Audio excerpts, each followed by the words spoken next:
Ще до війни, зверніть увагу, ще до війни, до початку широкомасштабної війни 22-го року, Україна разом з Молдовою була самою найбіднішою країною Європи. Тепер без Молдови. Ну так, тепер у нас становиться ще гірше. Ось. Але з іншого боку це відкриває вікно можливості. Тобто ми можемо зараз з легкістю, коли нас відсоєднять від ігли, донорської ігли, якою нас підпитують, зараз дають гроші, а вони це зроблять, як тільки буде підписано угоди там, про призупинення війни або в якомусь такому форматі.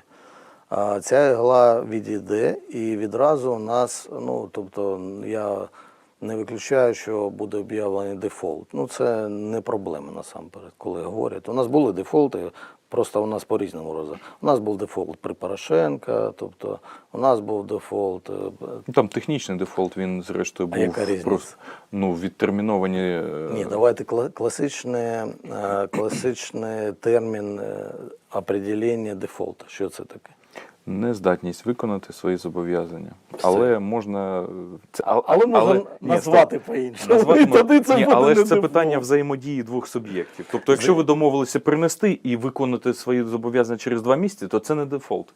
І ти виконав через 2 місяці. Це дефолт. Те, що ви назвали, це вже угода.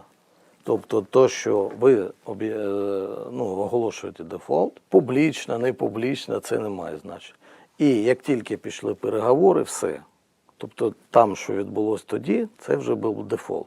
А зараз пройшли переговори, заключили угоду, реструктуризацію. Це нормально. Це абсолютно в світі, це нормальна практика. Ось, але звісно, що... Добре, тоді до питання. Як так сталося, що була створена неконкурентноспроможна модель?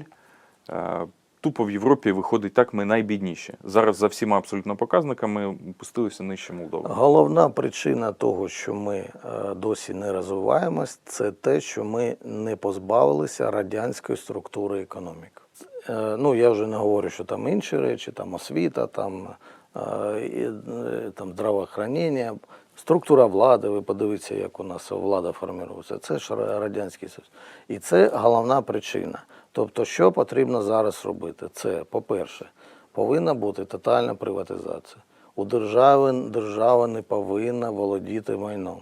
Майном повинні володіти і розпоряджатися звичайні люди, українці, а не чиновники, не політики. У нас досі знаходиться більше 60% активів, знаходиться в управлінні держави. Тому що власність у держави, це значить ніхто не має власності. Власником може бути конкретна людина тільки. В управлінні чиновників. Як тільки ми це зробимо, але для цього потрібно прийняти, по-перше, зробити гільйотину, законодавчу гільйотину, пов'язану з відносинами з правами власності і прийняти нову. Тобто потрібно новий пакет прийняти, який запустить механізм створення верховенства права.